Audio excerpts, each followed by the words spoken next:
Bonjour les amis turfistes, c'est Simon, j'espère que vous allez bien, que vous avez bien installé et que vous avez de quoi noter les tuyaux pour aujourd'hui. Bienvenue à vous chers amis turfistes pour la base en or, le favori, le choco et le tocard du jour et bien sûr le prono. Allez, on n'oublie pas le petit pouce pour se donner la bonne humeur, de la chance peut-être pour ce mardi, ce serait bien, ou en tout cas aider cette chaîne à être référencée, vous le savez, merci à ceux qui le font tous les jours, vous êtes les meilleurs, ça coûte rien, on appuie sur le pouce et puis voilà, let's go. Allez, commençons par l'étude de tous ces partants. Alors je dois vous dire que je suis on fire, hein. J'ai vraiment passé un excellent week-end du Prix d'Amérique, et notamment grâce aux courses, hein, évidemment, voilà, avec un Prix d'Amérique qui aurait pu être presque parfait. Malheureusement, je me suis fait couper des gros reports, voilà, avec le deuxième que je n'avais pas dans mon report. J'avais les trois chevaux qui ont fini premier, troisième, quatrième dans des reports gagnants, couplés, 2 sur 4 et tout, sur mon cheval du jour, qui court bien sûr, hein, comme tous les jours, dans une autre course que le quintet, cheval du jour VIP. Et comme il a gagné à 10 balles, 9,50€ exactement gagnant, plus la place, c'était génial. Alors comme j'ai eu la bonne idée de le faire en plus, tout ça en report avec un petit tuyau qui traînait en fin de réunion et qui a eu, avec un peu de chance, hein, Harmonista et Franck Nivard, voilà, suite à une enquête, la victoire à 28 contre 1, et ben je peux vous dire que ce dimanche, je m'en souviendrai, les amis, j'aurais bien aimé m'en souvenir pour un petit quintet évidemment sympathique. Bon, malgré tout, voilà, ce sont les courses, hein, vous le savez, dans les quintets, ce sont les courses les plus dures, hein. Donc voilà, c'est comme ça. Notez enfin que bien sûr, je propose mes pronostics VIP depuis 2012 sur les autres courses que le quintet, tous les jours sur le site internet dont je suis le fondateur, créateur, directeur, rédacteur et votre humble serviteur, les amis. Donc si vous voulez me rejoindre sur le VIP, n'hésitez pas, c'est un service payant de pronostics et c'est évidemment, vu le modèle économique, hein, du site internet, la seule source de revenus, mis à part la pub sur YouTube, bien sûr, mais les publicités que vous voyez sur YouTube, c'est YouTube qui choisit de vous les mettre, hein. Donc je gagne 3 francs 6 sous, évidemment, avec ça, mais vous vous doutez bien que c'est pas ça qui finance un tel site avec autant d'infos que pronoturgratuit.fr, où vous retrouvez tous les jours beaucoup d'infos gratuites, les amis. J'espère que vous en profitez, c'est gratuit. Et j'espère que vous me rejoindrez donc sur le VIP un jour ou l'autre, les amis. Mais restez toujours raisonnable, bien évidemment, il n'y a pas de souci. Allez, on commence cette étude. Ils ne sont que 14, mais c'est plutôt intéressant à étudier ce quintet. Il y a quand même 8 chevaux qui semblent un peu se détacher. Malgré tout, on ne peut pas rayer les 6 autres. Donc voilà, mon état d'esprit au moment de vous conseiller. Alors, étudions le 1, Cosmico Polare.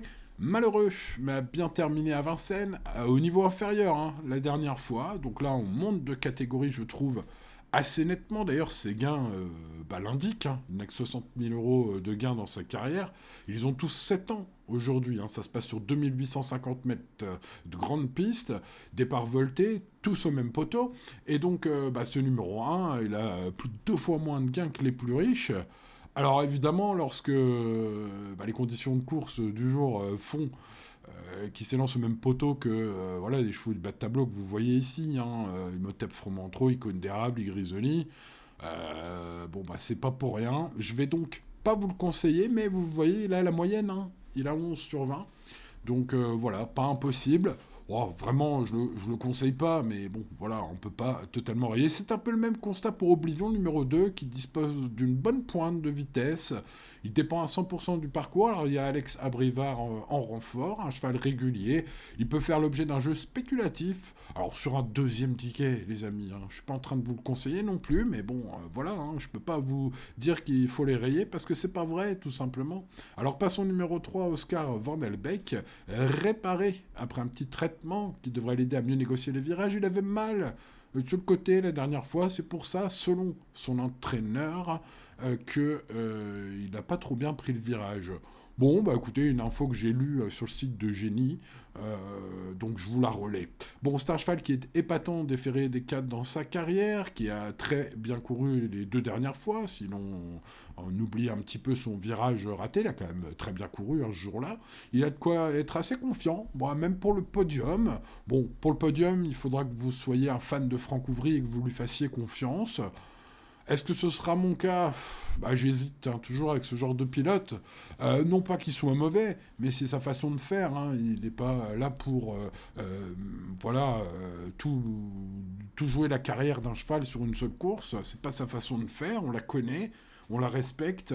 Maintenant, voilà. Est-ce que c'est cheval à jouer? Je ne sais pas. En tout cas, si vous jouez un ticket logique en quintet plus, les amis, bien évidemment, ce 3, faudra le mettre quelque part. Passons au numéro 4, Cantab As, qui effectue une rentrée qui pourrait manquer d'un parcours. N'a jamais gagné des parts voltées, mais une place est possible avec un bon déroulement, car il est fiable d'allure.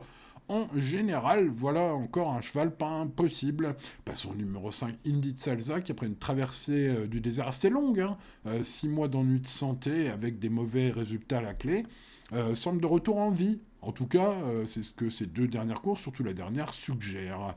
Régulier lorsqu'il est en forme dans sa carrière, on l'a vu par le passé, c'est un cheval qui cumule pas mal d'atouts. L'ultime chrono est très intéressant, alors c'est sur courte distance, j'ai bien vu, mais également l'aptitude au tracé de tenue comme celui du jour, parce qu'il a gagné sur 2700 mètres grande piste il y a quelques mois.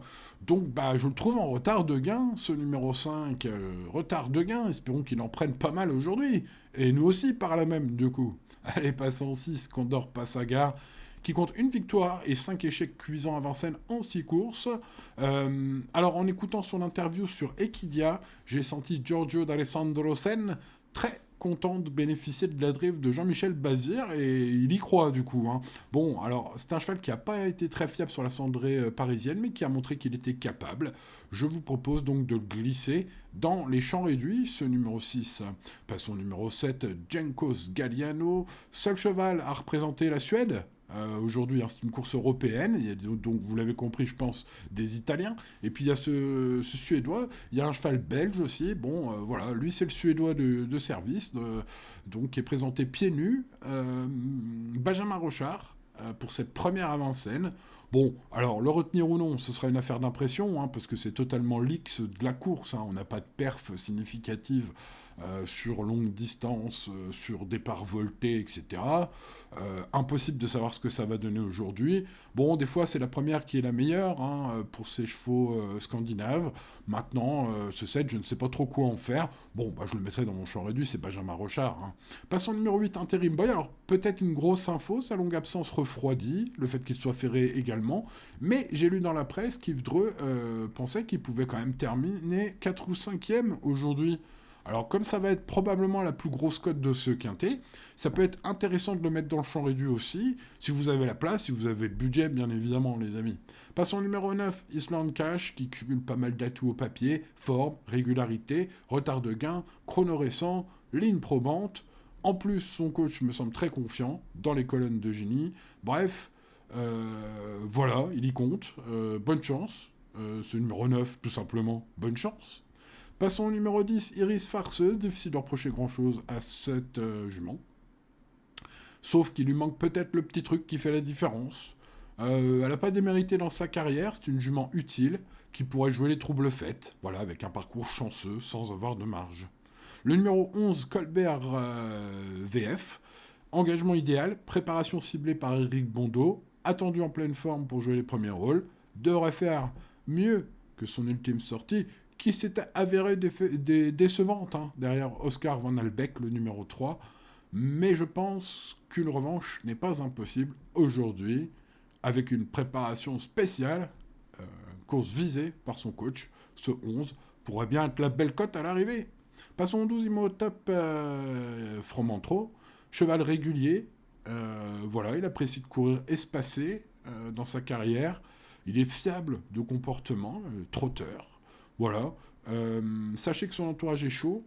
Je pense que Nicolas Rimbaud a raison d'être assez chaud, en tout cas. Voilà, le métier de son cheval est, voilà, hein, n'est plus, c'est un cheval qui n'est plus à présenter. Les meilleures performances récentes sur la grande piste sont bonnes. Il y a pas mal de raisons d'y croire, ce 12, tout compte fait. Passons au 13, Icône d'érable. Alors, je le trouve en forme moyenne, mais c'est vrai qu'il affrontait peut-être des lots plus relevés ces derniers temps. Alors, c'est un cheval qui a un chrono record sur le parcours en 1:12:80, alors qui date un peu, hein, c'était le 23 mai 2023, mais ça en fait le meilleur parmi tous les partants du jour, hein, en termes de chrono sur le parcours, hein. Les chronos que vous voyez sur ce tableau sont les records absolus des chevaux de leur carrière. Et pour ce qui est des records sur le parcours, c'est ce 13 qu'il a en 1:12:8, hein. Donc pas mal. Une base théorique indiscutable, donc jugé là-dessus. Maintenant, est-ce que sa forme est aussi bonne qu'en 2023? Je ne sais pas, à voir dans cette catégorie. L'engagement est superbe, hein, en tout cas pour ce 13. Et l'engagement est superbe pour le 14 I Grisoni, parfaitement engagé, déféré des 4, frais, bonne chance, 2 victoires, ou podium en tout cas, vu son ultime sortie, hein, dans un super chrono devant Imhotep From Intro le 12. Ce numéro 14 me semble très proche du but et sera recommandé chaudement, ce 14. Bon les amis, les jeunes gens, et les temps, et oui, il faut choisir maintenant. Eh ben j'ai choisi Indy Salsa, c'est mon cheval préféré, c'est le numéro 5. Je pense en retard de gain après une traversée du désert suite à des ennuis de santé. Mathieu Abrivard est bien armé, je trouve, aujourd'hui, et espérons qu'il concrétise cela en piste avec ce numéro 5 que j'aime beaucoup. J'aime beaucoup Igrisoni, l'engagement est vraiment parfait, il est proche du but, peut gagner aussi ce quintet. Ce numéro 14, c'est un favori très logique, sauf que Icône d'érable a le meilleur chrono sur le parcours du jour. Ça date un peu, mais Icône d'érable a affronté des lois un peu plus relevés ces derniers temps, descend de catégorie pour cet engagement magnifique. Ça pourrait être un joli choco, ce 13, et puis on va tenter une revanche de Colbert sur Oscar, puisque ce 11 me semble capable de prendre sa revanche sur le 3. C'est mon avis. Voilà, hein, course visée par Eric Bondo. Espérons que Gabriele Guelormini au Sulkit ce 11 soit au top de sa forme et de son inspiration. Les amis, oui. 5, 14, 13 et 11 sont des chevaux recommandables. Je le disais en début d'étude, hein, ils sont plutôt 8 chevaux quand même à être recommandables. J'inclus donc le 3, le 12, le 9 et le 6. Il y a quelques regrets avec le 7 et quelques autres. Ça fait beaucoup, vous allez me dire. Oui, eh bien on peut jouer raisonnablement aujourd'hui. L'indice de confiance est plutôt bon. Mais voilà, hein, il faut rester toujours sage, les amis. Par exemple, si vous faites un petit ticket avec 4 bases, voilà, en flexi 25% au PMU, ça coûte 2,50 € de faire mes 4 bases avec 5 chevaux en associé. C'est un exemple, les amis, d'un ticket possible qui, de toute façon, quels que soient vos jeux, doivent respecter votre budget, vous le savez maintenant. Bon bah les amis turfistes, merci de votre fidélité, il ne me reste plus qu'à vous souhaiter bonne chance. N'oubliez pas le petit pouce, de vous abonner à la chaîne, d'activer la cloche pour ne rien manquer, et à demain pour de nouvelles aventures. Ciao ciao.